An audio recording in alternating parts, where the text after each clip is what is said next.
د حضرت عمر فاروق رضی الله عنه په زمانه کې یو سړی سندرې به وي ګانا بجانا والا او شپېلې به ورسره وه په هغه شپېلې به شپېلې والا او د هغه شپېلې نه علاوه به لګیا سندرې به وي او هغه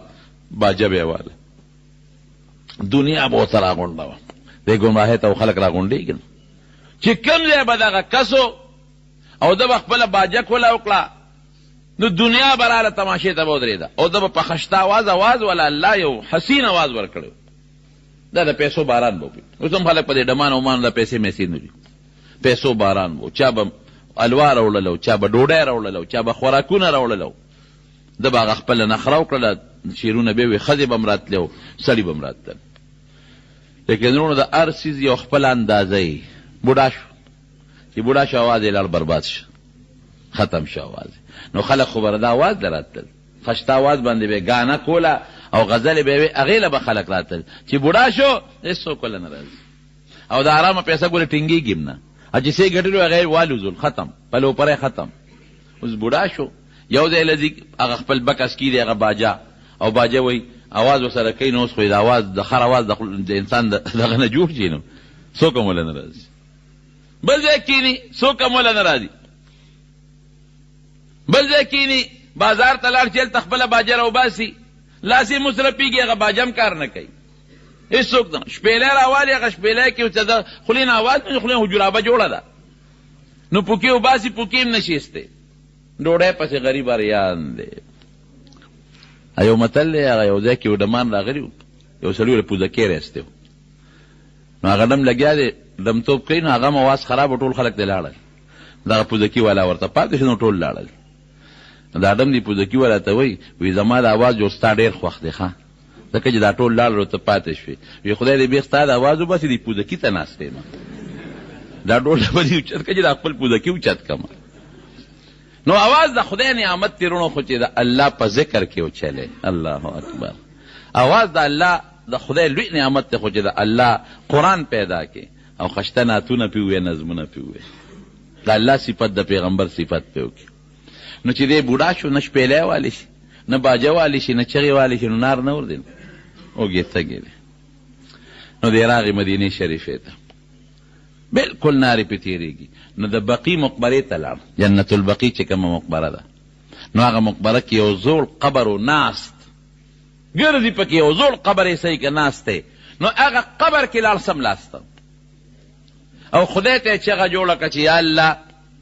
تا ماله چې کم وخت کې اواز را کړی و نو ما په دې ډېرې پیسې ګټلې دي چا به الواګانې راوړلې چا به ډوډۍ راوړلې چا به را باندې پیسې شیندلې اوس مې لاړ اواز ختم شو لاسونه مې رپېږي هېڅوک نه را نږدې کېږي خدایه هر چا پرېښودم خپلم پرېښودم پردوم پرېښودم بچوم پرېښودم اخیري وخت مې دی الله تعالی راغلی زه خو نار نه وریم د پنځو شپږو ورځو نوږ لوږې تندې را باندې تېرېږي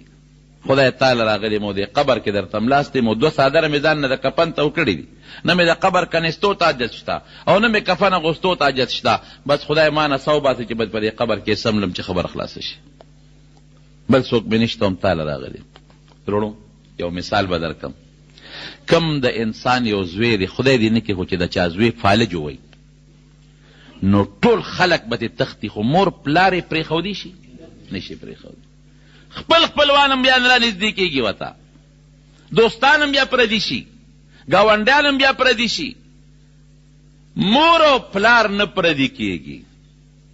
که د ده نه غل او متیاد هم په دا کټ کې بیږي خو هغه مور راځي او د دې بچي هغه متیاد هم پاکوي هغه نه پردی کېږي هغه پلار به ګرځي حرام و حلال به را پیدا کوي خو دې بچي له به راځي پردی کېږي نه الخلق عیال الله مونږ ډېر ناقصه سوچ دی مونږ پوه نه یو نبی کریم صلی الله علیه وسلم فرمایي دا مخلوق د الله داسې دی لکه د انسانان چې د خپلو پلارانو نه د پلارانو څنګه دي داسې د خدای اولاد نه دی د خدای بچی نه دی خدای له اولاد او بچی نشته خو لکه څنګه چې بنده په خپلو اولاد مهربانه دی دارنګې الله په دې خپلو بندګانو مهربانه دی چې د هر چا نه ناپوره شی وتښتي او هر څوک دې وغورځوي نو خدای ته ودرېږه نو خدای دې نه غورځي ځان ته دې رانږدې کوي خدای دې نه غورځوي یهدی الیه من ینیب. الله قرآن شریف کې فرمایي چې لږ دم الله ته انابت وکړو، لږ رجوع دې وکړه، نو خدای دې پس ځان ته رانږدې کوي. بیا الله یجتبی من یشاء من عباده، پرېږدي دې نه بیا. نو وی خدایا کفن ته مې جت نشته اغوستې مې دی، قبر کنستو ته مې جت نشته پکې ملاستیم، او د وه تورو د نارې ما آواز مې لال خراب شو، باجه نشم والی څوک ډوډۍ نه درکوي. پروردګاره بس ما نه دلته څه وباسه. هلته خلیفة المسلمین حضرت عمر فاروق خوب ویني، حضرت عمر فاروق، او په خوب کې الله ویني. الله ورته وی لاړ شه بقي مقبره کې یو بنده دی، او اخر وخت کې چې ټولو خلکو پرېښود نو ماله راغی، ټولو خلکو شړه، بچو شړ، پردو شړه، ماله راغی. فټافټ فورا ورشه د بیت المال نه مستقله وظیفه مقرر کا، او راول یو مضبوط منصب ورکو، ځان ته نږدې کا. اله شابه دله ورشه د ده په نږدېکت تاله د جنت مرتبه اوچتو.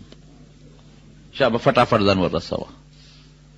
حضرت عمر غوندې هغه شخصیت الله ورلیږي چې د کم شخصیت متعلق وختي د ابن ماجه حدیث به درته ووې چې د اسمان فرشتې د چا په ایمان یو بل له زیرې ورکوي. حضرت عمر را پاسېد چې راغی بقي کې ګرځي، یو خوا بل خوا منډې وایي چې ورغی چې کم قبر کې پروت دی، یو زه ګوري یو کنده بله کنده چې ورغی دی پکې پروت دی. چې دا حضرت عمر ولید لوی هیبت، حضرت عمر خو لوی هیبت وکړ. حضرت عمر د هیبت نه خبرې. نبی کریم صلی الله علیه وسلم یو حدیث کې راځي یوې ښځې منښته کړې وه، حضور پاک ته راغله وی صاحب ما یو منښته کړې ده، کله دې جهاد نه ته خدای سالم واپس راوستې نو زه به تمبل وم. وی که منښته دې کړې وې وه او که دې نه کړې مې وه، وی نه منښته مې کړې ده. نو لګیا وه د خوشحالۍ نه تمبل و. دې کې حضرت ابوبکر راغی همغسې تمبل وی، حضرت عثمان راغی همغسې تمبل وی، خو چې حضرت عمر راننوته نو زه یې تمبل د لاندې کړو، د پاسه پې کېناسته. حضور پاک وی عمره وی ابوبکر وی چې ته کم دی ته راشې نو شیطان هم دغه ځای نه تښتي، چې ته کم دی را شیطان تښتي. وی دې تمبل و ابوبکر راغ، زه ناست وم هغسې و، ابوبکر راغی همغسې و، عثمان راغی همغسې و. وی چې ته رالې نو وی تمبلې د ځان لاندې وی د الله رسوله ته مناسب چې خلک ستا نه ویرېږي. او یو بل روایت کې راځي، ابلو زمونږ حدیثو کې تیر شو، بار حبشان یو جینۍ وه حبشیه، هغه وینده وه، دا وینځې خو هر څه کوي نو ماشومان ورته راغونډو او دا وینځه ورته ګډېده په لاره کې، وینځه ورته ګډېږي، سندرې وایي او توره وینځه ده، ماشومان ته ګیر چاپېره راته دي. نبي کریم صلی الله علیه وسلم ورته د دروازې د په سوري نه وکتل. عایشې ته وی راشه عایشې وګوره، ښځې ته وګوره، هم پېغله ښځه نه وه لکه جینۍ وه، د جینۍ ته وګوره هغه د ګډېږي او ماشومان ترې راته دي، تماشې کوي ورته تعجب کې دي. دې کې حضرت عمر فاروق رضی الله عنه راغی، چې راغی ښځه مو تښتېده ماشومان هم وتښتېدل. حضور پاک وفرمایل وی چې عمر راغی او هغه ښځه د انساني شیاطین او جن شیاطین راته ښکاري چې په دا کوڅو کې منډې وایي. عمر دا وجل عمره وی چې په تک په کومه لاره دی شیطان تا سره یو دی په لاره نه ځي. دې هیبت دی چې څنګه ورغې، اوس هغه کاکا خو په قبر کې پروت دی.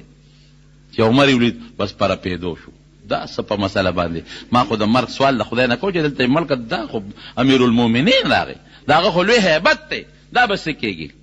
حضرت عمر فاروق د مټه ونیوه، وی یارېږه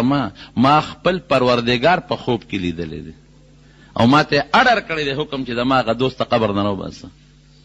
ما ته انابت کړی دی، ما ته رجوع کړی ده. ټولو خلکو پرېښود، زه خو یې نشم پرېښودی که نه، ټول خلک دې پردي شو، زه خو دې نشم پردی کېدی که نه. روچتې کا بویه ته تنخوا د بیت المال درته مقرر شوه، بس الله داسې مهربانه ذات چې زما اواز خشته و او زما ځواني د عبادت وه، نو ما په ډمتوب کې تېره کړه. زما لاسونه خپې چې د کار وې او زما وجود د رجوع د نیو دی او زما لاسونه خپې د الله د سجدو دي، نه مې په ډمتوب کې تېر کړل چې د هر څه نه پرېوتم نو بیا مې ځان ته خدای راکاږي. دونه مهربانه ذات، بس تر مرګه پورې هغه سړی الله ته په سجده او الله ته په زاره یهدي الیه، الله ځان ته نږدې کوي څوک من یونیب، چې څوک ځان الله ته نږدې کوي. او دویم مثال هم در کوم، یو سړی دی هغه لګیا دی سندره وایي، خشته آواز یې دی ښکلې مزېدار. عبدالله ابن مسعود رضی الله عنه په لاره تېرېږي. عبدالله ابن مسعود په لاره ځي، دنیا ډله راغونډه ده، هغه آواز عبدالله ابن مسعود واورېده، د هغه ډم هغه آواز یې واورېده. اوهو ما احسنه، صوت دا څه خشته آواز دی. لو قرأ بها القرآن، اوهو دون خشته آواز. ارمان که په دې د خدای قرآن لوستی وي څه خبره. دا آواز خو سندرې له نه دی پیدا، دا آواز خو مناسب دی چې د الله قرآن پې ولوستلی شي. چې دا خبره څنګه عبدالله بن مسعود وکړه، نو دا خلک بیا هم د ملا احترام کوي. ګناه ته ولاړې خو چې عالم وویني نو منډې کي. چې خلکو شاته وکتل عبدالله بن مسعود، نو خلک خواره واره شو. هغه ډم وي دا خلک ولې منډې په ترلو شو؟ وي دا عبدالله بن مسعود په دې لاره تېر شو، خبره وکړه. وی څه ووې؟ عبدالله بن مسعود خو لا غریب وی څه ووې؟ وی دی ووي چې ډېر خشته آواز دی، ارمان که د خدای قرآن یې پې ولوسته. بس چې دی وي بس هغه غار څه مات کړل، د کوم ډمتوب سامانو هغه یې مات کړل، ختم. راغی عبدالله بن مسعود پسې کېناسته، وی ما ټول عمر په خپل آواز باندې شیطان خوشحاله کړی، بس ستا د آواز په مو لګېد، اوس به څه کوم؟ ما به معاف کی پروردگار؟ بالکل به الله معاف کی، بالکل به الله معاف کی. نو ابن مسعود سره شاګرد شو. د شپې عبدالله بن مسعود خوب ویني. چې خوب ویني نو الله تعالی ورته په خوب کې فرمایي، رب العالمین ورته په خوب کې فرمایي، وی دغه سندرغاړي له زما د محبت زیری ورکه، زما د محبت زیری ورکه. ناغه ورته وی چې تعالی د الله د محبت زیری در کوم. ناغه مو جړل او عبدالله بن مسعود مو جړل. نو چا ورته وی عبدالله بن مسعود ته ولې جاړي؟ وی چې د خدای دوست جاړي نو عبدالله به سره نه جاړي. ويهدي الیه من ینیب.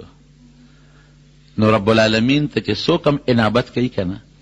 الله ورته بیا د خپل ذات ته رسېدو لاره ښیي. الله یجتبی من یشاء من عباده ویجتبی الیه من ینیب. نو دا اخیری یو وجه دی آیت کې رب العالمین ځکه ذکر کړی دا چې موږ په دې مکلف شو. ورونو د دې ټولې خبرې خلاصه دا ده چې د الله ذات ډېر مهربانه ذات دی. دا کافران ټول لګیا دي او د خدای دشمني کوي. څوک وایي خدای له زوی دی، څوک وایي خدای له لور ده، څوک وایي خدای محتاجه دی، څوک وایي دا باران فلان کې بوت کوي، څوک وایي دا زوی فلان کې بوت را کوي، او سره د دې رب العالمین ټولو له روزي ورکوي. زما چې معمولي غوندې بعضې وخت کې مونږ دا ظالم سړي ووینو که نه، چې مره که زور مې پیدا شو چې د نه خدا مره خفه کړم، لیکن خدای د ستا نه مخکې ویني. دشمني خدای سره ده، تا له پې غصه درځي، لیکن الله ورته صبر کوي. الله صبر کوي. د الله نه په خپلو بندګانو مهربانه ذات بل څوک نشته. یو حدیث کې راځي الله ارحم بعباده من الام بولدها. وی مور چې څنګه په خپلو بچو مهربانه ده، د الله رحم په خپلو بندګانو را دې نه زیات دی. ورونو مونږ کې انابت نشته، مونږ کې پروردګار ته رجوع نشته، الله ته رجوع کې. انابت دا مطلب نه دی چې د خپل ډوډۍ مخوره او روزګار هم مه کوه، نه، خپل دکان هم کوه، خو لیکن هغه دکانداری کې الله مخه په کوه، الله ته ځان مایل کا. خپل روزګار هم کوه، هغه روزګار کې الله ته ځان مایل کا. خپل نوکریم کوه، مونځ پکې ټیم راغی نو خپل مونځ دې کوه. فضول مه کېنه، خپل دکان کې ګاک دې نشته نو الله الله کوه، تسبیح باندې لا اله الا الله وایه، الله یادوه. گاڑی کې روانې فضول خبرو نه څه جوړېږي، ذکر کوه، لا اله الا الله وایه، درود شریف وایه. خپله زمینداري کې نو خپله کار هم کوه که نه، او بخور هم کوه، نو د الله په نوم خو ستا لاس او خپې ستړي کېږي نه، ورسره خپل خدای م یاده. دې ته انابت وایي. انابت دا مطلب نه چې دنیا روزګار پرېږده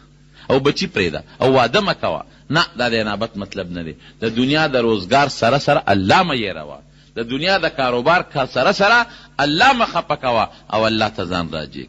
نور قسم په خدای که د الله نه زیات مهربانه د انسان خپل مور او پلار په خپل بچي نه دي، څومره چې الله مهربانه دی. نو رب العالمین ترونو انابت وکړئ. او ګورې زه درته اوس ویم زمونږ دا دور ګوره ډېر د خدای د قهر او د غضب دور دی. داسې د فحاشۍ او د بېدینۍ سیلابونه روان دي که نه، لکه سیند کې یو لوی سمندر دریاب په تیزۍ کې یو مضبوط سیلاب رواني، داسې د فحاشۍ، د بېدینۍ، د ډمتوب او د دین نه د لرې کېدو دا سیلابونه روان دي. د دې دپاره بس یو علاج دی چې هغه انابت الله، خدای پاک ته رجوع کول، عالمانو صالحانو نه دعا اخیستل، د نیکانو خلکو سره ملګرتیا کول. حضرت ابو هریره رضی الله عنه د حضور پاک مبارک صحابي دی. دی مسلمان دی او مور کافره ده. خپل راځي حدیثو کې راځي چې ابو هریره رضی الله عنه وایي زه مسلمان شم او زما مور کافره ده، امي راغبه مور مې راغبه ده د ایمان نه. نو مور به وهه چې د خپل زوړ دین ته واپس شه. د به مور یې داسې نه کو. نو چې دی به کور ته لاړ نو مور بسې سپېړه وویسته، نو دی به واپس د کوره راووت. نو یو ځل کور ته لاړ نو مور ورته چوکه ونیوله، وی تا ته زه ویم چې دا نوي دین پرېږده، ستا د پلار او ستا زما دین چې کوم دی، زما د نیکه او د نیا دین حقه به قبلې، نن دی نه پرېږده. نو دی غریب تی بار راووته، نو هغه ورپسې د کور نه بار را په منډه شوه. نو دې تی راغی نبی کریم صلی الله علیه وسلم. حضور پاک له چې څنګه راغی نبی علیه السلام دقسې محراب کې ناست دی، یعنې په مصله ناست دی، په خپل ځای ناست دی، داسې به ووایو چې ناست دی جناب.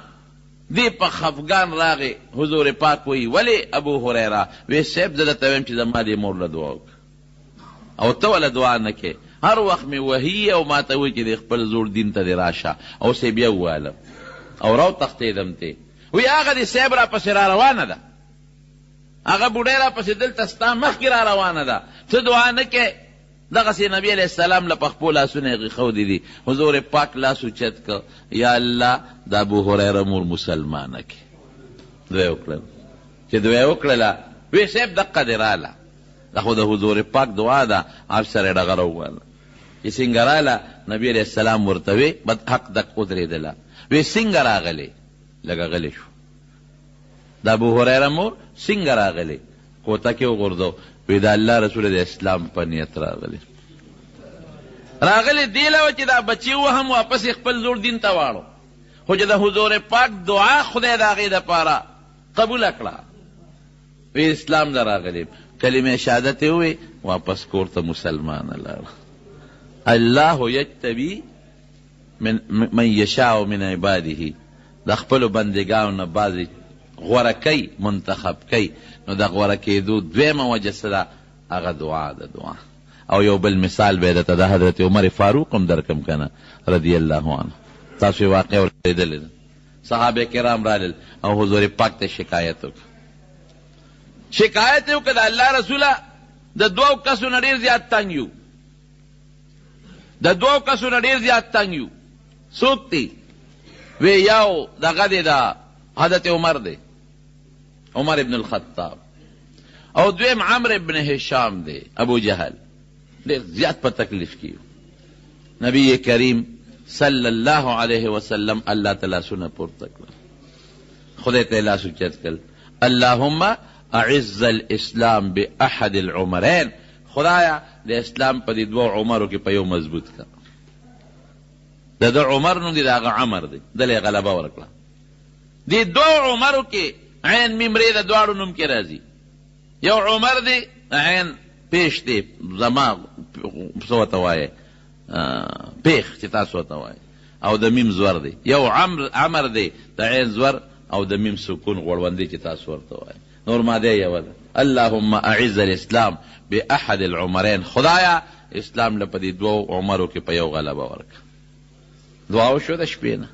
حضرت عمر په لاره روان دی، میټینګ شروع یې د نبی کریم صلی الله علیه وسلم خلاف. سبق همدا عمر پاسې یاره وی تاسو هسې اخوا دې خوا کوئ، زه دې ورلم او کښېنئ، لږ ساعت پس کې به د دغې هلک د نبي علیه السلام نوم یې واغېسته، د هغه سر به تاسو د مجلس کې پروت وي. تاسو هسې قوم نه یریږو، څوک وایي او څوک وایي کلي به یې څه وایي او څوک وایي خاندان به یې څه وایي او څوک وایي دا خو دشمني را په غاړه کېږي، دا په یره نه کېږي. دغه دې لاړو، توره یې واغېستله، یو صحابي وله مخې له ورغی. عمره څه کې؟ یاره د نبي علیه السلام نوم یې واغېست. وی د هغه نه خلک تنګ دی، د وی عقیده خوری او بس نن یې نه پرېږدم، نن به یا زه مرم او یا به یې سر وړم مجلس ته کافر ملګرو ته. پټ مسلمانو د ته غږونه پټ مسلمانو. وی عمره نه شي وجلی، مه کوه ګورې لوی قوم یې دی، ځان له دشمني مه ګوره. وی نه نه یې پرېږدم. وی ګوره نه شي وجلی، زه درته ویم که نه په قله. بس وی تم جوړ د هغه په مذهب یې. وی ما پرېږده ورشه خوره واوښې دی وګوره پیغور یې ورکړه. هغې د هغه ستا کور ته د هغه د ډیوې رڼا را رسېدلې ده، نو کور دې قابو که ډیوې پسې مه ګرځه. لاړ خور کر، چې خور کره لاړه دروازه یې وډبوله، دننه د قرآن شریف اواز اورېد. او دا خبره خو ټیک ده، دا خو واقعي چې د دغه پیغمبر رڼا زمون کور ته را رسېدلې ده. دا څه وشو چې دروازې واله چغې واله نو هغې پوه شو چې دا خو عمر دی. نو دغه وخت کې ردي یو استاد و حضرت خباب رضی الله عنه، هغه ورته قرآن خو دروازې ځان پسې بنده کړې وه. هغه ته یې ویل ته ځغال ډډې ته شه، زه پېښه او مونږ پېښه او مونږ کار پېښه، خو ته پردې زه په تا ګزارو نه کړي. دی خورې مو دی اوخري هغه غریب یې کوټه کې دننه پټ که. دی چې څنګه راننوت اوخي سره په پرده ونه شو. ښه ته مسلمان شوې، صابي شوې، بېدینه شوې. زما خور دې بېدینه کړه او صابیه دې کړه. نو دا خور ولر د عمر د دې خاوند او د دې خپل رور په منځ کې دغه کوي، جوړه کوي، صلح کوي، جګړه ختموي. چې جګړه ختموي د دواړو منځ کې، نو عمر له خو غوسه ورغلې وه، سپېړه اوچته کړه او دا خور یې په دا مخ وواله. خو دومره مضبوط غوزار یې ورکړه چې د هغې د مخ نه وینه اوچته شوه او د عمر په دې مخ ور پرېوته. دومره مضبوطه سپېړه وه. بس همدا عمر خور وه، جذباتو کې وه. هغې ویده چې څه دې خوښه یې کوه، بلکل زم مسلمان یم او زما دا خاوند مسلمان دی، موږ مسلمانان یو. وی ښه تاسو اسلام راوړی. بس دقې وخت کې دیم حق دک ودرېده. وی دا تاسو څه ما ته ووایه. وی نه موږ درته نه ښایو، ته خو پلیت یې، موږ پلیت له نه ورکوو. وی نه داسې مهرباني وکړې ما ته وښایه. وی نه حضرت خباب پېښ شو چې معامله بدله ده، بېګاه حضور پاک دعا کړې ده، معامله بدله ده. هله کوټې نه راووت. وی عمره ته چې د کوم شخصیت مرګ پسې ګرځې او توره دې ورپسې راوچته کړه، زما د قسم د الله په ذات چې بېګاه ستا دپاره الله ته جړلي دي او دعا یې دله کړې. بهله نور هم نرم شو. وی ګورې ماله دا پاڼې راکې. وی نه. وی څه وکړم؟ یو لمبه. وی لمبل او پاڼې والا ورکړل. د قرآن شریف هغه کوم لیکل چې ولیکل هغې ورته مخامخ کړ. اتفاقا دا آیتو انی انا الله لا اله الا انا فاعبدنی واقیم الصلاة لذکری. زه الله ما مال شریک نشته، زما عبادت وکړه او زما د یاد دپاره ما ته ودرېږه. وی دی معبود نبی علیه السلام. حضور پاک دغه وخت کې په دار ارقم کې مقیم و. نبی علیه السلام لی بوت. هلته پراپګنډه شوې وه، لوی دغه شوی و چې عمر را روان دی او د نبی علیه السلام په مرګ پسې را روان دی. نو صحابه ډېر زیات پریشان و چې خدای پاکه دا څه چل به هسې نه راشي او دغه ونه کي، دا غدار ونه کي چې ته په نبي کریم صلی الله علیه وسلم. نو په کور کې لویه غوغا ده. دې کې دروازه ووهلی شو چې ورغې څوک یې فلان کې د عمر هغه اوښې دی ورسره. حضرت خباب دی دروازه یې کوله وکړه چې وردننه شو. حضرت عمر وردننه شو، توره خو ورسره ده. صحابه وی صاحب دغه دې راغی. قسم دی د حضور پاک نه زیات بهادر صحابه مونږ بل نه دی لیدلی. یو صحابي ما رأیتو اشجع منه، دنه بهادر سړی ما نه دی لیدلی. صحابه ته تاسو کښېنئ او په خپله وی که دې په ښه نیت راغلي خو هرکلی به ورته ویم، او که په غلط نیت راغلي په دقه توره به دې دا سر وه چې دا ده سره کومه توره ده. او نبی علیه السلام د ټولو نه ورمخکې شو، د دقه ګریوان نه یې کلکه ونیوه. وی عمره په څه نیت راغلي؟ وی صاحب د اسلام په نیت. اسلام په نیت چې کور کې څومره خلک و ټولو د خوشحالۍ نه وی الله اکبر خوشحاله شو. په ابن ماجه کې یو روایت دی، ابن ماجه د حدیث یو کتاب دی، په هغې کې شته عجیبه نکته ده، عجیبه ټکې دی. هغې کې داسې دی چې استبشره ملائکة السماء باسلام عمر. اسلام چې کله عمر راوړو دی مسلمان شو، نو د اسمان فرشتې یو بل له زیرې ورکوي. یو روایت کې استبشر اهل السماء باسلام عمر. مبارکباد دی هلته فرشتې یو بل ته ترغاړه وځي، یو ته مبارک، بل ته وي مبارک، بل ته وي مبارک، بل ته وي مبارک. د خوشحالۍ زیری دی اسمان کې، لکه دلته یو کار وشي او مسلمانان یو بل له زیری ورکوي او خوشخبري ورکوي او خوشحالي. استبشر اهل السماء باسلام عمر. د اسلام د عمر باندې هغې یو بل له بشارتونه ورکوي. خدای هغه مسلمان که. دا په څه باندې؟ الله یجتبي من یشاء من عباده. بعضې بندګان وي زه غوره کم، دنیا نه رو باسم، کفر نه رو باسم، شرک نه رو باسم، د ګندګۍ او د ګناهونو نه یې راوباسم، د مخلوق نه یې وباسم او ځان ته یې رانږدې کم. دویمه وجه څه شوه؟ دعا. د نبي کریم صلی الله علیه وسلم دعا شو. دا دوه مثاله شو. دریم څه شی دی؟ دریم هم درته ویم. دریم هغه د نیکانو خلکو سره دوستانه تعلقات. باید سړي ډېر ګناهګار وي، باید سړي لمونځ هم نه کوي، خو د نیکانو سره او د صالحانو سره دوستانه وي، د هغه مجلس ته ځي راځي. د هغه نیک سړي، د هغه عالم، د هغه بزرګ، د هغه نیک سړي د هغه مجلس او د دوستانې د وجې نه په هغه اثر وشي او خدای پاک یې غوره کړي. د هغې مثال هم درته ښیم. د حضرت ابوبکر صدیق رضی الله عنه. حضرت ابوبکر صدیق عمر د 14 کاله دی او د حضور پاک عمر 18 کاله دی. 2 کاله د دواړو په عمر کې فرق، همزولي تقریبا، او دوستانه ده، د هلکانې دوستانه ده، د یو کلي دي، د یو علاقې دي. قوم جدا دی، د حضور پاک قوم بنو هاشم دی، د هغه قوم بنو تیم دی،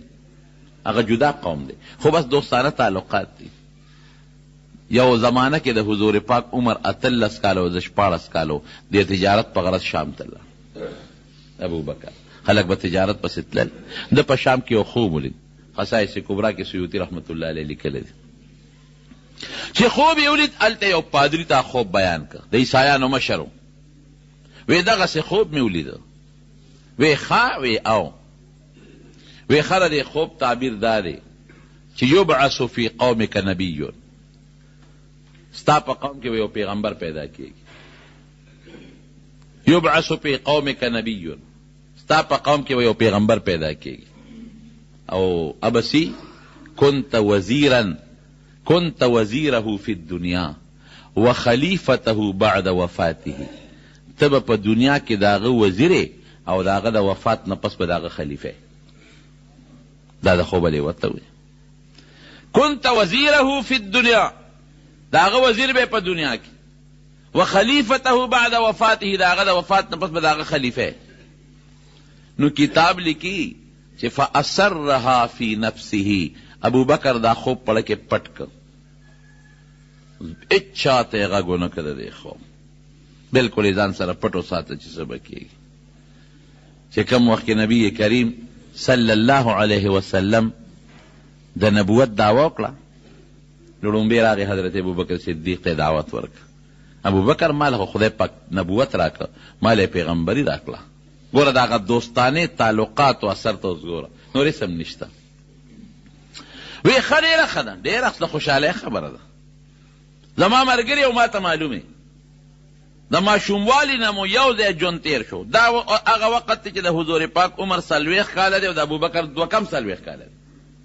2 کاله کشر دی. وی بالکل ما ته معلومې، زما در باندې ایمان دی، هېڅ مسله نشته. خو هسې یو تپوس ته نه کوم، ما الدلیل علی نبوتک، ستا په نبوت دلیل څه دی؟ د نبوت یو دلیل خو دې راته وښایه چې څه دی. حضور پاک ورته فرمایي وی الرؤیا التي رأیناها بالشام، رأیتها بالشام، وی هغه خوب زما د نبوت دلیل دی چې تا په شام کې لیدلی دی.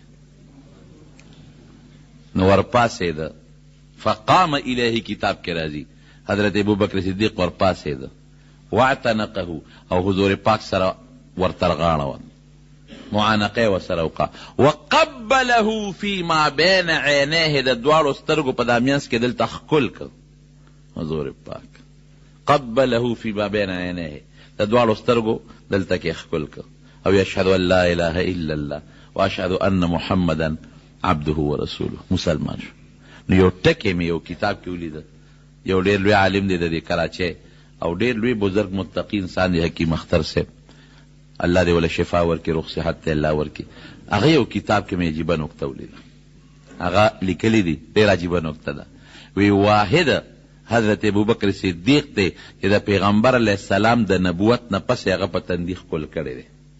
واحد.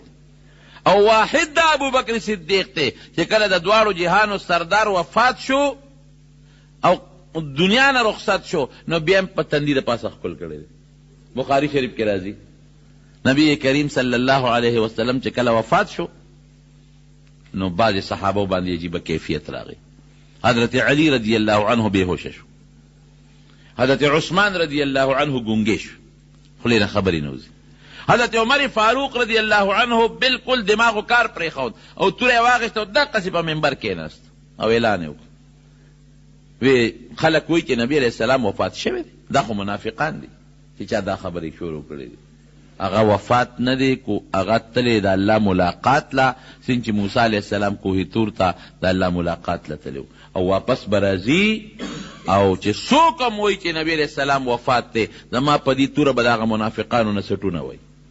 چې هغه غم نه شو کولی. لیکن حضرت ابوبکر صدیق راغی، چې راغی بس نور خلک یې پرېښودل او نیغه د نبي علیه السلام کوټې مبارکې ته ورننوت. دا خو د لور کوټه وه،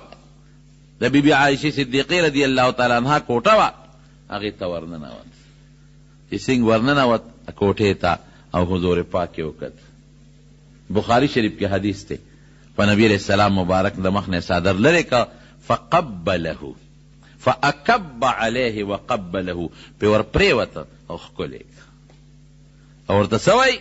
طبت یا حبیبي حیا و میتا، ای زما دوسته په ژوند څه ښکلې وې او د وفات نه پس څه خشته ښکلې. نو ښکلې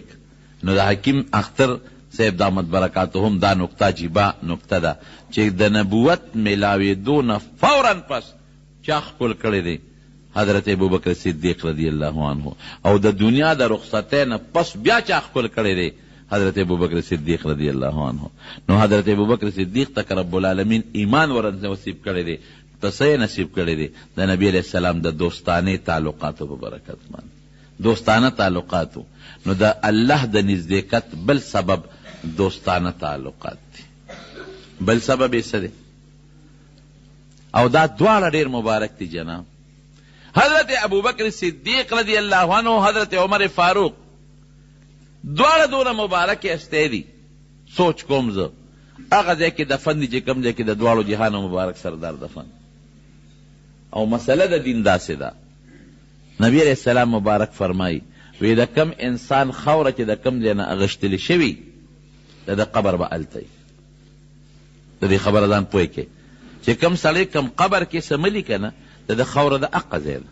د اقه ځای د خوره ده. نو هغه ځای ته رب العالمین رسی. نو زه ویم د حضرت عمر او د حضرت ابوبکر د دواړو خوره د کم ځای ده؟ د حضور پاک د ګاونډ د اقه ځای خوره ده چې کم ځای د دواړو جهانو سردار مبارک آرام کوي. خوا کې ورسره حضرت ابوبکر صدیق آرام کوي، خوا کې ورسره حضرت عمر فاروق رضی الله عنه آرام کوي. نو چې کومه د حضور پاک د ګاونډ خوره ده، رښتیا ووایه هغه خوره به بهترینه که بیکاره به؟ بهترینه خوره. دغه خاورې نه چې کوم خلق پیدا دی، حضرت ابوبکر او حضرت عمر، هغه د دې قابل نه چې موږ د هغې په شان کې ګستاخي وکړو. او جناب ابل ورځ په مناقبو کې د حضرت ابوبکر او د حضرت عمر په مناقبو کې یو روایت تیر شو، هکذا نبعث یوم القیامت، وی د قیامت په ورځ به موږ دقسې د قبرونو نه پاسو. دا یو پیشنګویي شوه د حضور پاک مبارک. او وی د هر پیغمبر وزیرانی، وی زما په دنیا کې چې کوم وزیران دي هغه ابوبکر او عمر دي، او زما په آخرت کې عالم بالا کې چې کوم وزیران دي هغه حضرت جبریل او حضرت میکائیل دي. نو حضرت ابوبکر صدیق د نبی کریم صلی الله علیه وسلم د دوستانې د وجې نه الله ته خوښ شوی دی. بل څه شی دی؟ بل محبت دی، محبت مینه. د محبت د وجې نه او د مینې وجې نه خدای پاک بعضې خلک نږدې کوي. الله یجتبی من یشاء من عباده. نو د الله د غوره کولو او د نږدېکت بل سبب هغه محبت دی، هغه مینه ده د نبی کریم صلی الله علیه وسلم سره.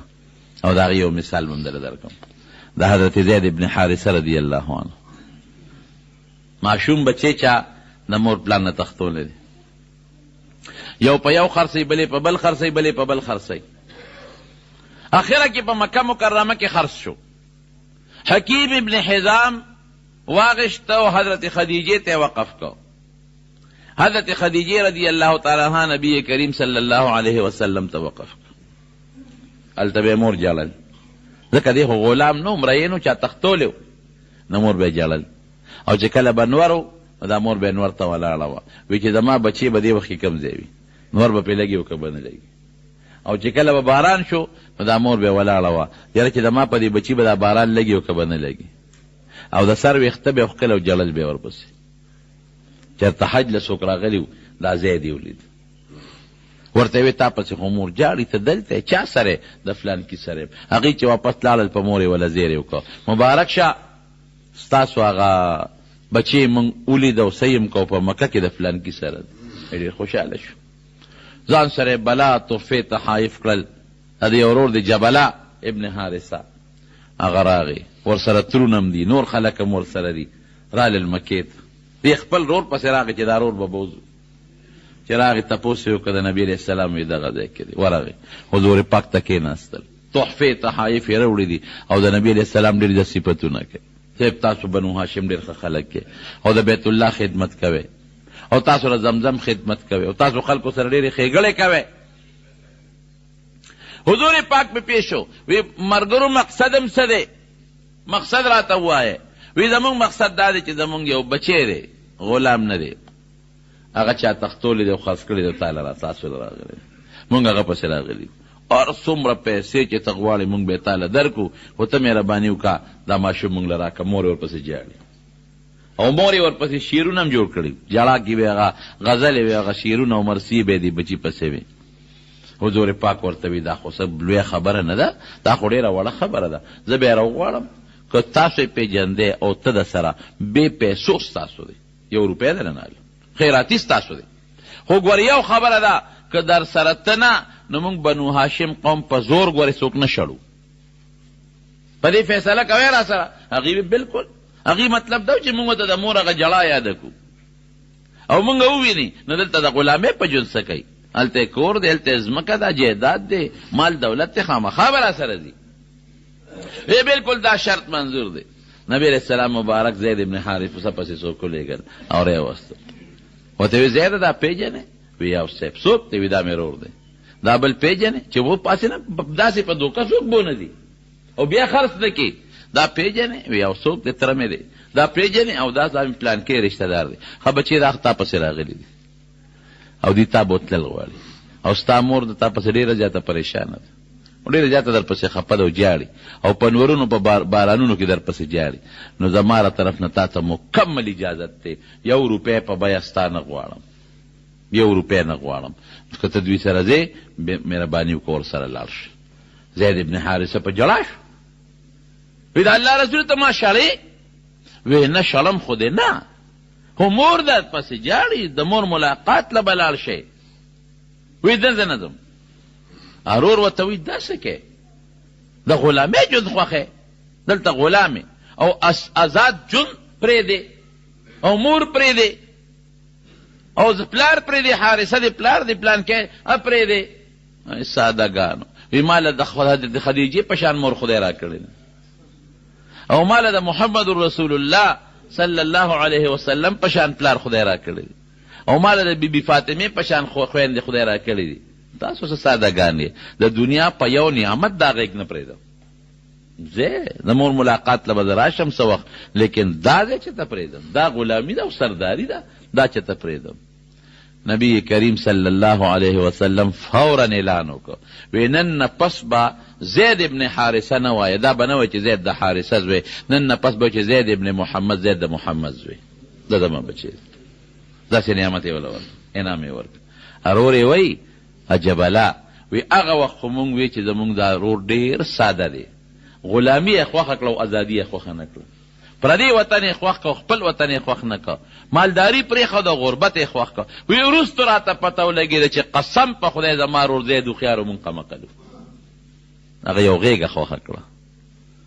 په قرآن شریف کې د یو صحابي نوم نشته د یو صحابي سوا د ده نه او په ډېر بهتر انداز کې نوم ذکر شوی دی فلما قضا زید منها وطرا زوجناکها قرآن شریف کې دقه د یو صحابي نوم ذکر دی په ښو الفاظو سره الله ذکر کړی دی زید ابن حارثه دا د څه د وجې نه دا د محبت د وجې نه د نبی کریم صلی الله علیه وسلم سره محبت ساته الله ځان ته خوښ کړ دونه خوښ شو رب ته پروردګار ته چې پرون زموږ یو حدیث تیر شو د بچی دی اسامه نومې دی رکوټې دی نبی کریم صلی الله علیه وسلم او رنګ هغه د زید ښکلی و د اسامه تک تور و د رنګ نه او په د نبی علیه السلام په دې خپه باندې ناست دی او حضور پاک ولا په خپله قڼې پاکوي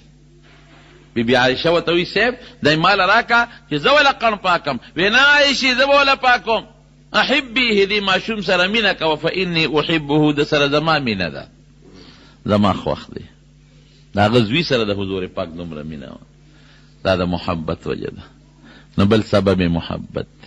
او بل سبب یې څه دی بل قرآن کې الله په خپله ذکر کوي الله یجتبی من یشاء من عباده ویهدی الیه من ینیب دا ما چې کم سببونه ذکر کړل دا الله نه دي ذکر کړي او دا یو ذکر کړ هغه انابت الله الله ته رجوع دی بل سبب دی اوس الله دا انابت دا غي مثال هم درته وایم دا انابت ذکر کوي یا نور نه ذکر کوي ځکه په نورو موږ مکلف نه یو په دې مکلف یو چې موږ الله تعالی انابت څه الله تعالی غوندې رجوع کول الله ته سر لغوندې ښکته کول نو چې کم سړی الله ته سر ښکته کي یهدي الیه من ینیب نو الله فرمایي د ته به م لاره ښیم په صراط مستقیم به ور برابروم او چې په صراط مستقیم مې برابر که نو غوره به یې کم کنه منتخب شو وروسته د یوسف علیه السلام رونه دي 12 بچي دي د یعقوب علیه السلام 12 حضرت یوسف علیه السلام او د هغه بل کشر ورور دی بنیامین دا د یوې مور نه دي دا نور جدا دي حضرت یوسف علیه السلام خوب ولید او د پلار دی خوښ و نو غیر اختیاري طور که د یو پلار یو بچی سره مینه زیاتی او بل سره کمی نو په دې الله نیول نه کوي قصدن به داسې نه کوي بچو ته په فرق به نه ګوري ټولو بچو ته په یو نظر به ګوري خو بعضې وخت کې یو بچی د غیر اختیاري پلار ته ډېر خوښي او مور ته ډېر خوښي نو بغیر اختیاري کې د انسان د وس نه باري په هغې نیوکه نشته نو د یوسف علیه السلام کې خو الله حسن هم پیدا کړی ډېر لوی حسن ځکه چې حضور پاک فرمایي نیم حسن د ټول مخلوق الله ورکړی دی او یعقوب علیه السلام پیغمبر دی ممکن د الله تعالی دام هغه ته په زړه کې اچولي چې د نه به خدای پاک یو لوی نسب د پیغمبرانو پیدا کوي بهر کیف یو خوب ولید حضرت یوسف علیه السلام پلار ته خوب بیان کړ یا ابتی انی ارا څنګه دی إني رأيت 11 كوكبا والشمس والقمر رأيتهم لي ساجدين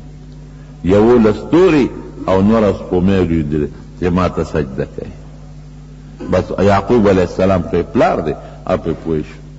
وی بچې ګورې پام کوه دا خوب چاته ونه وی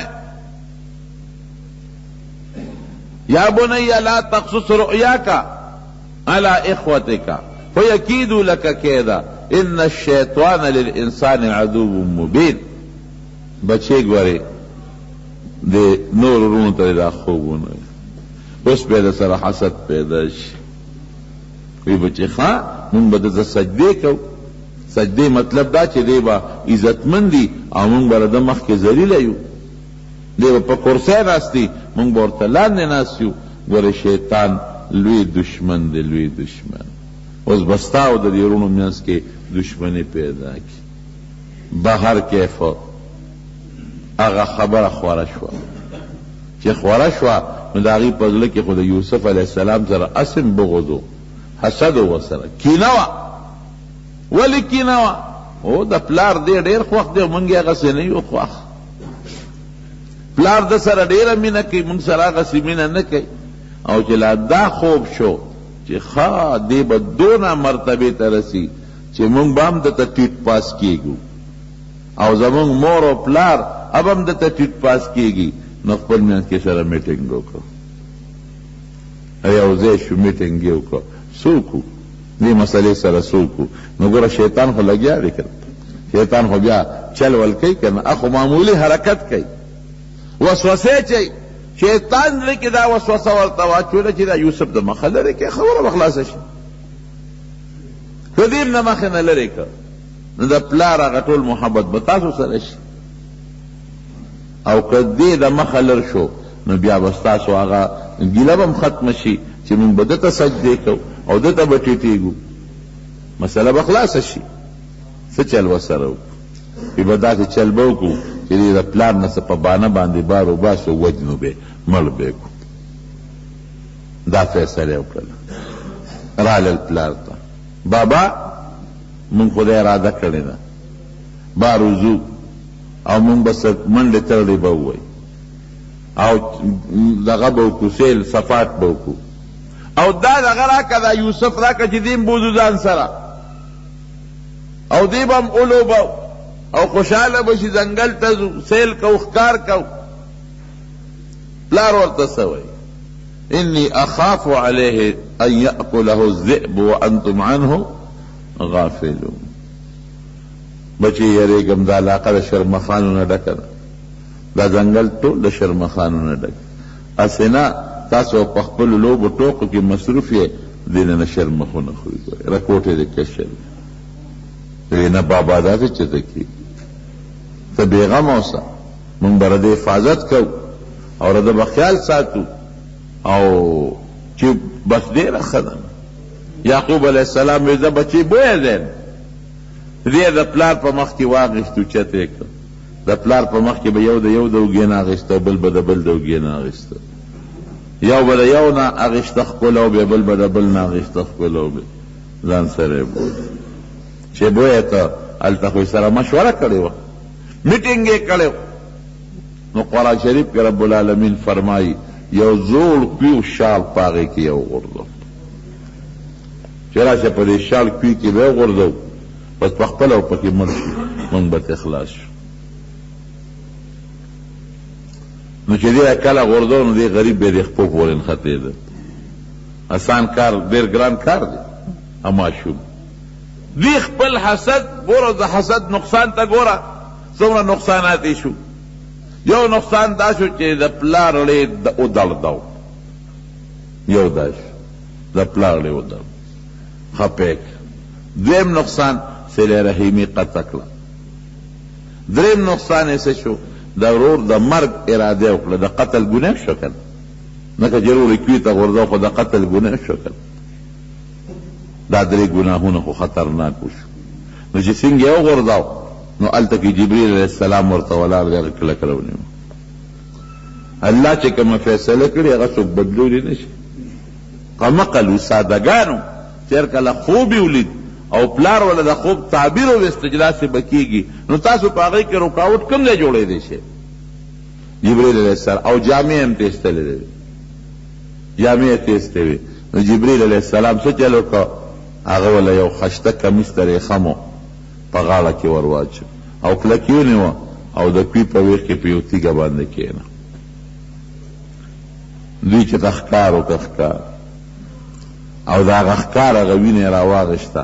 او هغه کمیس یې پکې ومنډه. او بعض علما ادم وایي چې یو شرمخ یې ګیر کړ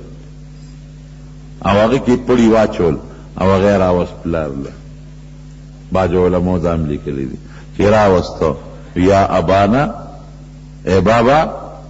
منگا منڈے ترڑے والے څنګه د یتمیر شو. انا ذهبنا نستبق وتركنا يوسف عند متاعنا فاكله الذئب وما انت بمؤمن لنا ولو كنا صادقين. من غلوب کولې غشم بیشتل منډم والے ترړم والے یوسف هم خپل جامو سره کېنو چې تماشا کوه چې رالو شرمخ وړل دې کمیس ته وګوره د وینو ډک.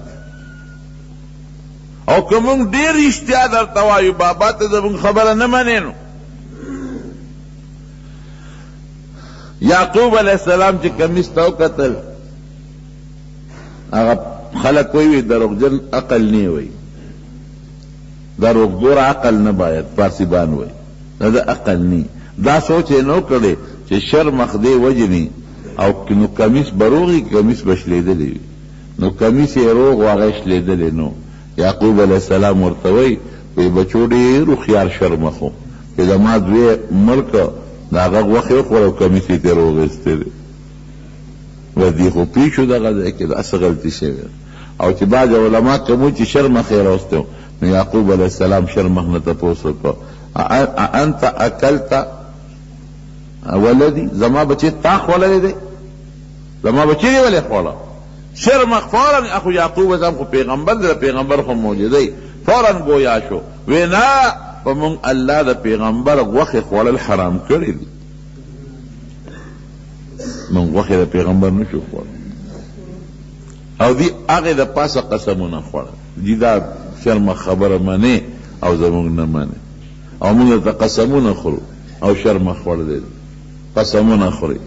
الله څه کوي الله یو قافله په لاره تلله قافلې والا د اوبو په تکل کې ګرځېدل بل ځای کوي نو دغه کویله راله بورقه یې ورښکته کړه چې څنګه یې بورقه ښکته کړه یوسف علیه السلام بورقې پورې ونښته چې بورقه یې راوچته کړه یوسف علیه السلام ور پورې نښته خوشحاله شو او دا خشته ماشوم دا ښکلی دا خو به مونږ له بلا پیسې وکړي قصه اوږده ده پوره واقع درته نه ویم خو صرف خپل مقصد له راځم بویه ته او په مصر کې خرڅ کړه الله څه چل وکړه الله هغه یوسف علیه السلام د مصر بادشاه مقرر کړ د مصر بادشاه دی دلته یعقوب علیه السلام جاړي بچی پسې وابیضت عیناه من الحزن وهو کظیم الله قرآن شریف کې وایي چې سترګې تکې سپینې شوې ړندې شوې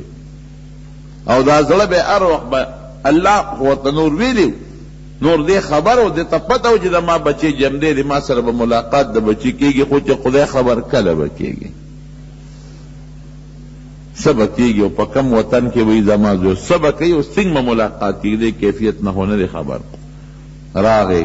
د مصر بادشاه شو علاقه کې قحط راغی چې قحط راغی خلک بغلی تلل مصر یعقوب علیه السلام دی بچو ته بچو زه کنه تاسو نو مصر دی بادشاه لړ شو لګه غلط کړو دی لاړ دغه یوسف علیه السلام بادشاه دی خو پیژنې خو نه دی خو ځا بس به مړی چتا اس پته نه لګي کم خو دې کم نه په ذهن کې تیریږي چې هغه بادشاه جوړيږي دیو ته کېناستل مونږ لغاله راکړه هغه پیژندل دی نه پیژندل یوسف علیه السلام پیژندل قرآن شریف کې الله تعالی فرمایي چې وی پیژندل هغه قرار ته وی داسې وکړي چې د دوی له غلم ورکې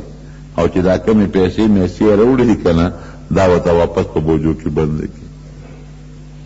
او مقصد پکې دا دی چې دی واپس لاس یو به چې بادشاه خو ډېر ښه سړی نو غلې ته خو دار چاله کېږي دوباره به راشي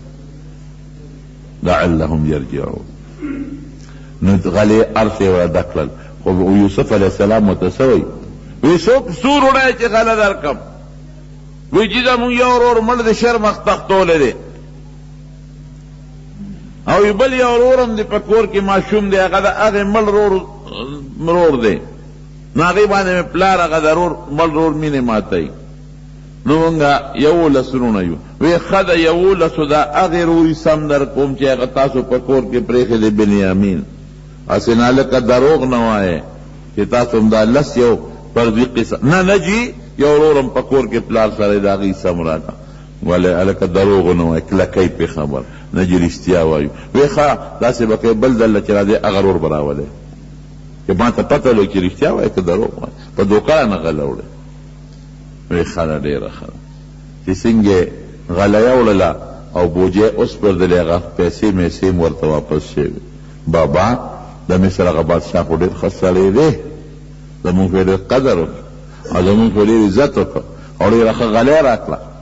او دغه دی ګوره هغه پیسې هم راته واپس کړي دي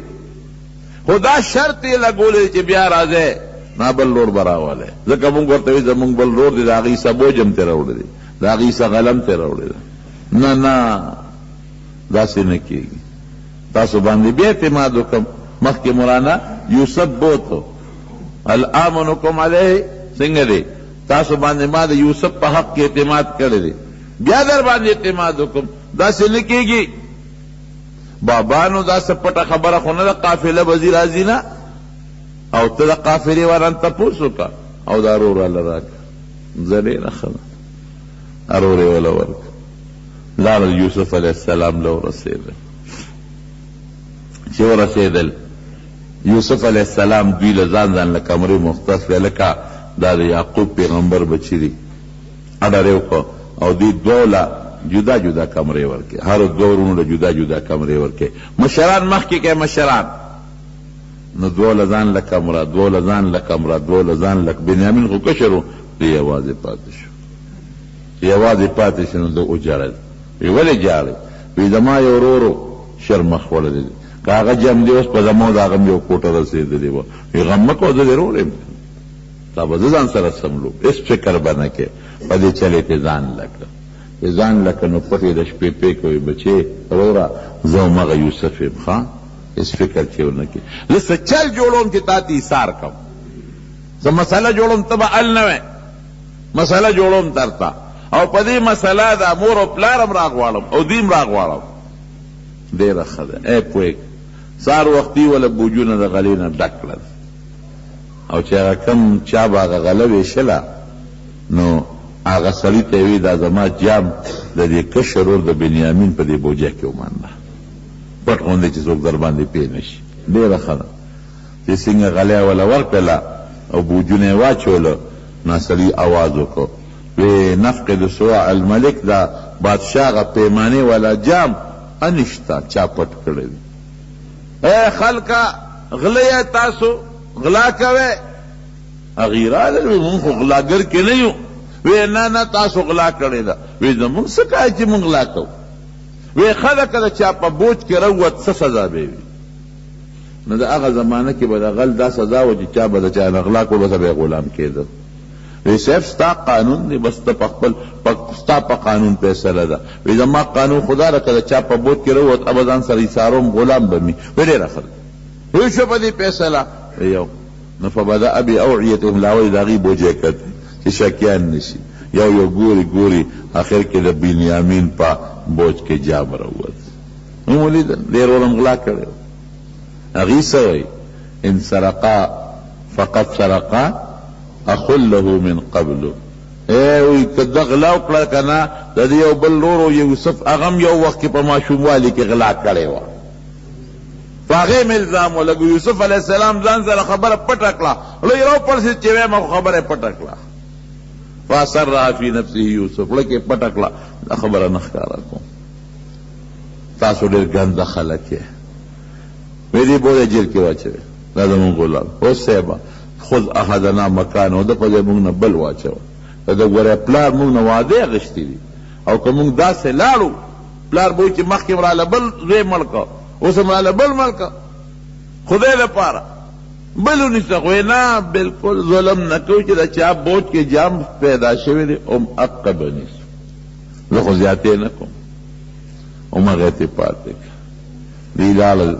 یعقوب علیه السلام له الې ورته وویل وی داسې چل ستا زوی غلا کړې ده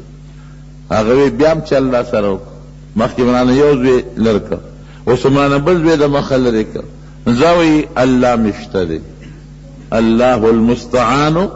على ما تصفون تاسو چې څه وایې لوی خدای شته الله به مې مدد کوي نو چې څه ملمانه تېره شوه نو ورته وی ای بچو اذهبوا فتحسسوا من يوسف واخوته واخيه زي لاړ شئ یوسف هم وګورئ که چېرته پیدا شي او ورور یې هم وګورئ که چېرته را پیدا شي نو دوی لاړل مصر ته ګورئ چې مصر ته لاړل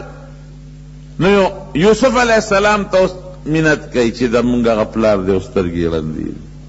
دې دوی پسې ډېر زیات خفه دی مخکې بل زوی روک شوی او اوس دی روک شو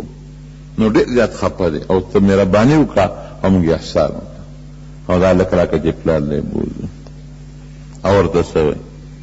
وی تاسو بل لور څه شو چې دا یوسف یادوي هغه مخکې شرمخ خوړلی دی شرمخ خوړلی دی وی تاسو ته پته ده هل علمتم ما فعلتم بیوسف واخیه تاسو ته پته ده چې څه مو ورسره کړي دي او هغه خپل د بادشاهۍ تاج یې لرې کړ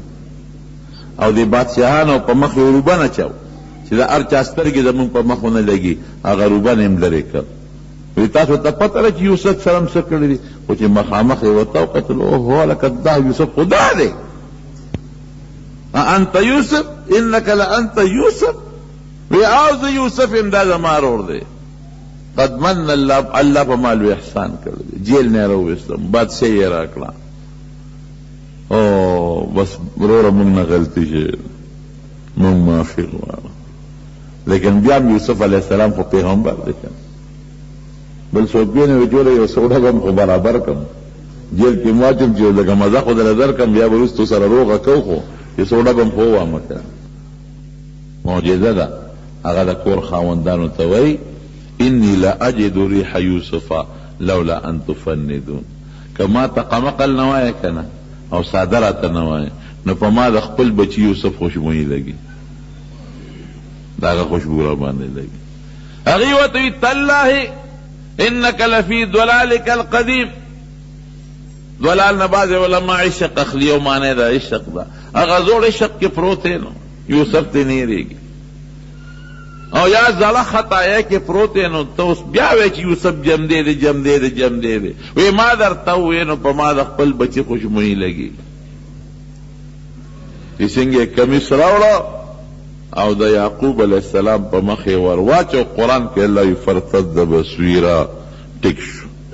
سترګو نظر یې ولګي تاسو ته معنی انی اعلم من ما هغه علم خدای را کړی چې تاسو ته د هغې پته نه لګي او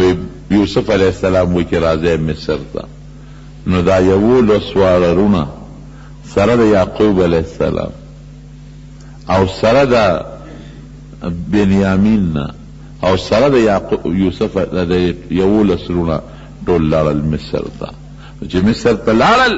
نو یوسف علیہ السلام استقبال لروت وزیران ورسره دي مشیران ورسره دي د دنیا خلق دي چې د ما پلار یعقوب علیہ السلام پیغمبر نن مصر ته را روان دی ولا مخیر استقبال لروتل نو داغي قانون او قاعده بدا و مونږ خلق چې سلام کو دا لاس په تندي باندې کیږي د چا دا سلام د هندوان چې سلام کوي دا لاس جوړه کی او سرخ کته کی دا غي دا سلام دی دا غوی سلام بسو هغه به سجده لګوله زمونږ په امت کې دا الله نه ما سوا بل چاته سجده منه ده او دا غي په امت کې دا جایزه وه نو قرآن شریف کې الله تعالی فرمایي خروا له سجدا پلار مور 11 وارونه ټول ورته په سجده باندې پرېوتل سجده باندې پرېوتل نو د فورن بابا مټ پلارو دیو خلق سلام کوي کنه زری دی رونه وروچته کا یا ابته هذا تاویل رؤیا من قبل ما چې کوم خوب لیدلو دا دغه تعبیر چې الله یو لستوري او نور اسپومه تا ته سجده کوي دا دغه تعبیر نو د یوسف علی السلام چې کومه مرتبه الله مقرر کړی و يرون ولا کما کړه نه په حسد ولا مرتبه کما نکړه ځان له سونه زیان ورکړ څومره تاوان کې ځان واچو څومره ګناه وګټله د پلار نزوی شکول د زوی ضرور د قتل اراده کول پلار خپه کول صله رحمی قطع کول او د دین غټ زیان تاوان بل کم دی چې دا واقع خدای قرآن کې ذکر کړه تر قیامت پورې دا واقع ذکر کیږي چې د یوسف علیہ السلام ورونو یوسف علیہ السلام سره ظلم کړی دی ظلم کړی دی خبره خدای پټه نه کړه دنیا ته وډنګوله دنیا ته ښکاره کړه ټوله دنیا ته خبر کړه دا د حسد انجام حسد ډېر خطرناک شی مونږ کې حسد ډېر زیات دی که یو سړی چې تخکل جامو والی او دا صرف زمونږ د پاکستانی قوم کې دی او بیا پاکستانی قوم کې خپکیږي ما دا حسد پختون کې دی پنجابی کې نشته تاسو لا چې پنجاب ته قسم دی دا پکې نشته هلته کې رور ضرور بد نه وایي که داسې ګاونډي بدي وي او چې تپوس ته که زه په خپل یو ځل پنډۍ ته تلم یو سړي سره مې کار هغه ماله پته را کړې و په هغه پته ورغلم تپوس مې وکړه دا پلان کې دلته شته نہیں جانتے بل دکاندار دلتا کیا سلیشتا ہم نہیں جانتے خدا پاک مالا خدا دی بازار پتہ را کرے بیا لالم بل خوا لالم بیا چاوی چې نو مکه بازار تلار شاه تا تاسو چې کوم پتہ را غره دغه بازار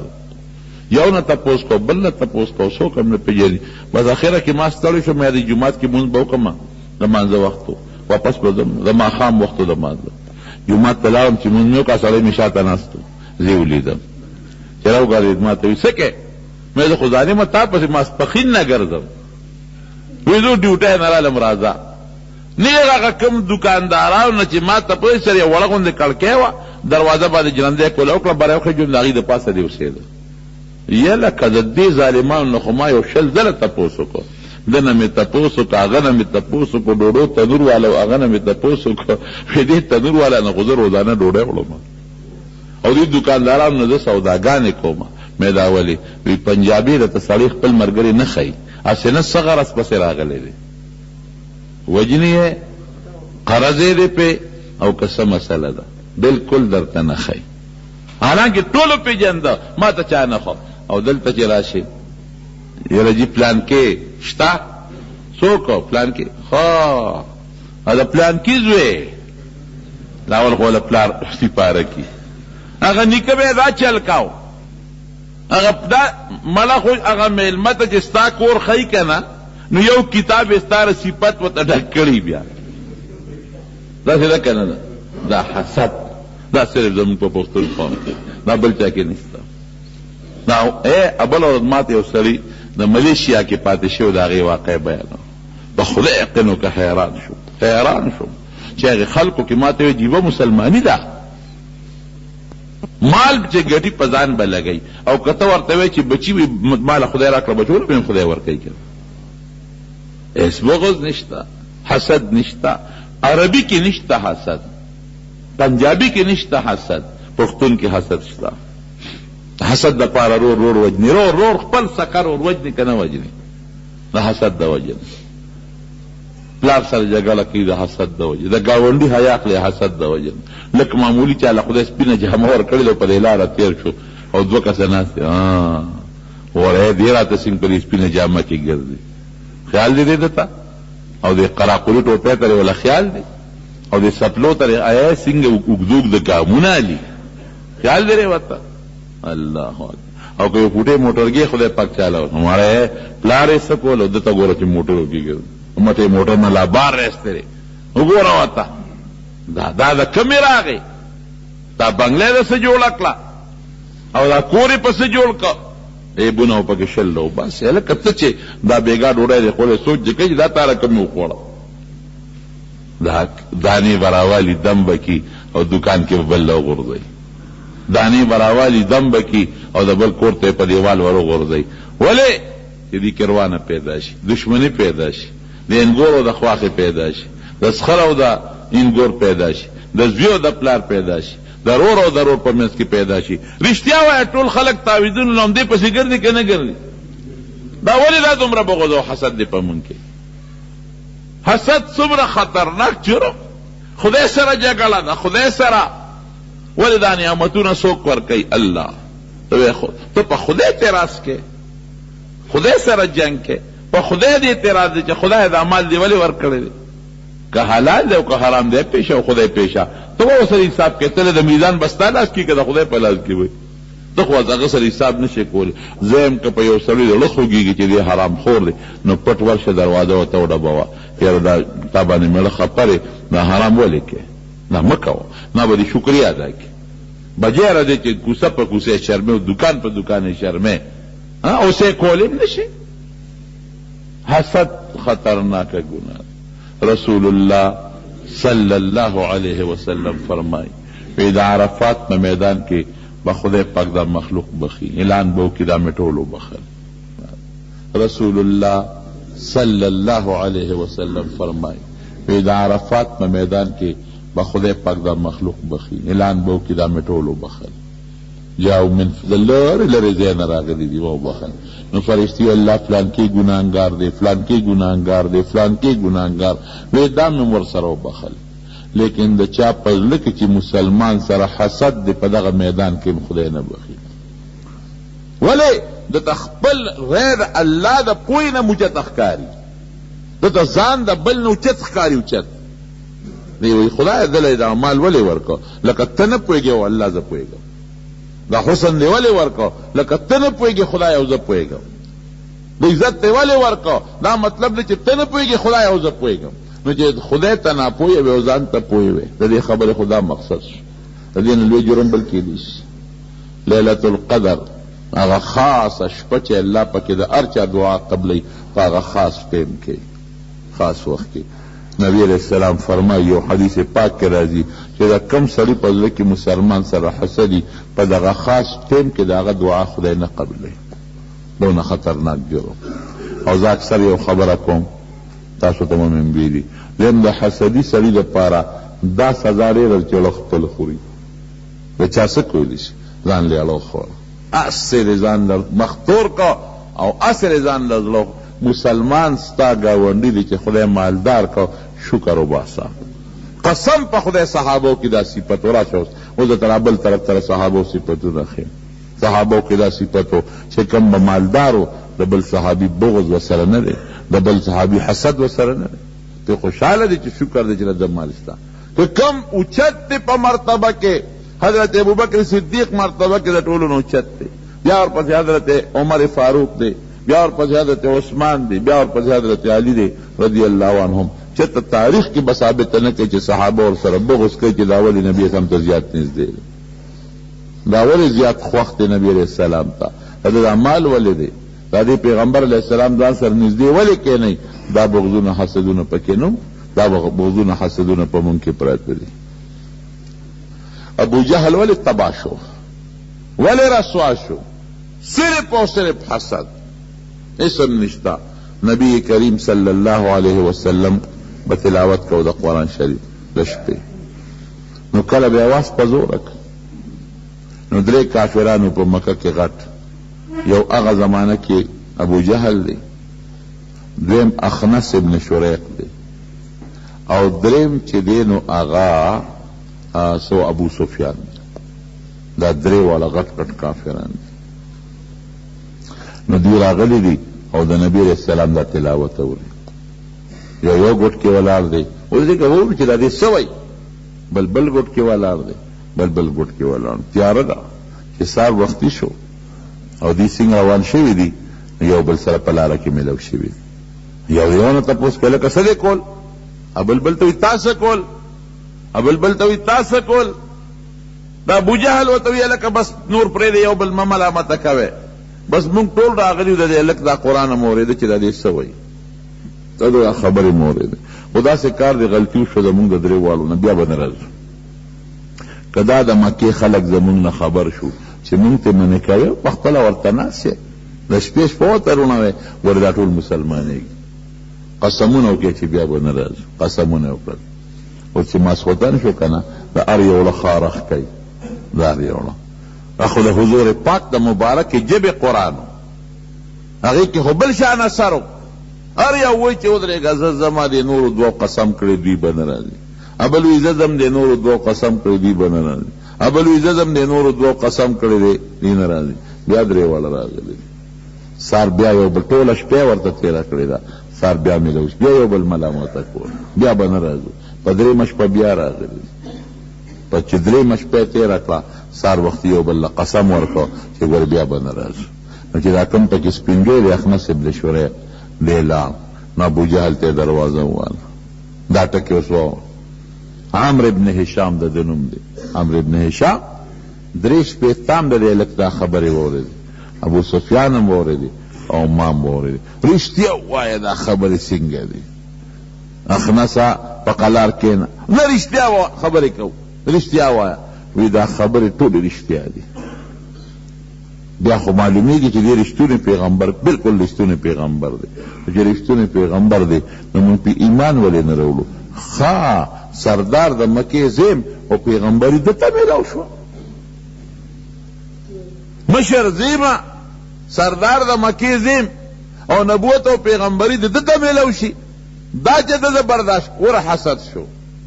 دا حسد دی چې دله خدای ولې پیغمبري ورکړه مال یې ولې نه راکوله اوس الله څه وایي الله یعلم حیث یجعل رسالته الله وی هغه انسان زه پیژنم چې دا د پیغمبرۍ ورکولو قابل دی او که دا قابل نه دی زمیندار په کومه ځمکه کې کار کوي چې هغه ته پته چې دا زرغونه کوي او چې شاړه ځمکه په هغې کې غنم نه لري خو هغه تخم خوري نو زمیندار د ځمکه د کار پیژني دا د کروندې ده او دا نه ده او الله د هغه بنده نه پیژني چې کوم کې د پیغمبرۍ بوټې نال کول پکار دی او کوم کې نه دي پکار حسد و حسد دا ابو جهل یا ورغه ابو سفیان پسې ابو سفیان یې راوست د اخنس ابن شریح وی رښتیا وایه درې ورځې تاره دی هلک دا خبرې واورېدې دا سین بالکل وی ټیک دی رښتونی پیغمبر دی وی مرګري کېږو نه هم ورته دا وایي ښه دا یتیم د مور پلار نه پاتې دی به پیغمبري موږ به د تخکته پورته کیږو سردار دیم په قسم په خدای ګورې ابو جهل ابو سفیان عتبه شیبه چې دا څومره غټ غټ سرداران د مکې د بدر په جنگ کې مردار شو او هغه ګنده کویته وغورځول او د جهنم خشاش بنیاد بغض او حسد د وجې نه بغض بیا شروع کی بنیاد حسد حضرت ابوبکر کې حسد نو هغه هم سردار و د مکې رکوټې سړی نو خو چې نبی علیہ السلام ورته مال الله نبوت راکړه وایي دا دې خوا که لاس خدای مسلمان حضرت عثمان کې حسد نو د مالدار هغه دا څه مالداران دي مال حضرت عثمان سره خو چې ابوبکر ورته ووی ابو عثمانه دا خو زموږ ملګری دی ما پاتې شوی دی موږ تا ته پته نه لګي ایمان پولې نه راوړی فورا لال مسلمان شو نو ابوبکر کې حسد نو عثمان کې حسد نو حضرت حمزه کې حسد نو دی ته خدای ایمان ور نصیب کو د جنت ستوري ته جوړ شو ابو لهب کې حسد دی ابو جهل کې حسد دی عتبه کې حسد دی هغه خدای د دوزخ یری کړو د دوزخ خشاک دی خدای پاک جوړ حسد دون خطرناک جرم و خطرناک ګناه دا په هر چا کې دا حسد شته هر یو کس د خپل منصب والا کې حسد شته اوس په حیواناتو کې یو مثال در کوم چې تاسو ذهن ته خبره وایي په حیواناتو کې چا کې حسد زیات دی سپو کې چا کې حسد زیات دی سپو کې یو سپی چې ستا په دروازه کې پروت دی او بل سپی راشي وایا تر کومه پورې پسې منډې وایي دا پارو پسې کوي نو د سپي صفت شو حسد په چا صفت شو د سپي شاتو مچو کې حسد نشته لګیا دی او ګل بروړي بل به مړی میګو کې حسد نشته په خپله به ناري او خپلو ملګرو له به د غنم دانه رانیولې او را رسۍ به وله څونه اتفاق دی یو ځای په زرګونو میږي لګیا دي یو ځای په زرګونو لکونو مچۍ لګیا دي په یو کبین لګیا دي خپل کار کوي دوه سپیو کې ادر کېنه او په یو کټوې جمع کېږي سوال نه پیدا کېږي که بچی دی او مور یې ولې نه ده او غپ پې کوي نو دا حسد د سپي صفت شو حسد د چا صفت شو د شیطان صفت شو چې کوم مسلمان کې حسد وي نو شکل یې د انسان دی خو منځ کې صفت یې د سپي د سپی د سپی دکی شیطانی اثر دی دا شیطان دی شیطان او جرم دون خطرناک دی چې رسول الله مبارک تعالی قرآن جری کی فرمائی چې ګوره د حسد نه د ډاکټر په علاج نشي بچ کېدی انجینیر دی ته نشي بچ کولی ساینسدان دی ته نشي بچ کولی چې حسد نه دی بچ کوم نو ګوره زه به ته بچ کوم د حاسد د حسد نه بل څوک نشي بچ کولی فنانیسه قل اعوذ برب الفلق من شر ما خلق ومن شر غاسق اذا وقب ومن شر النفاثات في العقد ومن شر حاسد اذا حسد زما په ذات به د حاسد د حسد نه امان نیسي یو زه به بچ کوم بل څوک نشي بچ کولی زړونو حسد خطرناک شی زړه نه دا څیزونه بالکل وباسئ چاله چې خدای مرتبه ورکړه وی خدای ته نصیب کې په دې به الله خوشحاله شي ځکه دا خدای ورکړې ده چاله خدای یو منصب ورکړه پویه ورکړه مال یې ورکړه سپینه جامې ورکړه بل څه یې ورکړل عزت یې ورکړه نقطې پکې مه لټوه بد ورپسې مه وایه حسد ورسره مه کوه که بل وی مه کوه د ګناهکار په خپل هم کې او په میم کې غیبت ته وکړه ګوره حسد سره بغض شروع شي حسد سره غیبت شروع شي حسد سره دروغ شروع شي حسد نه پس بیا قتل و قتال شروع شي وال ټکول شروع شي څومره ګناهونو سرچشمه ده د حسد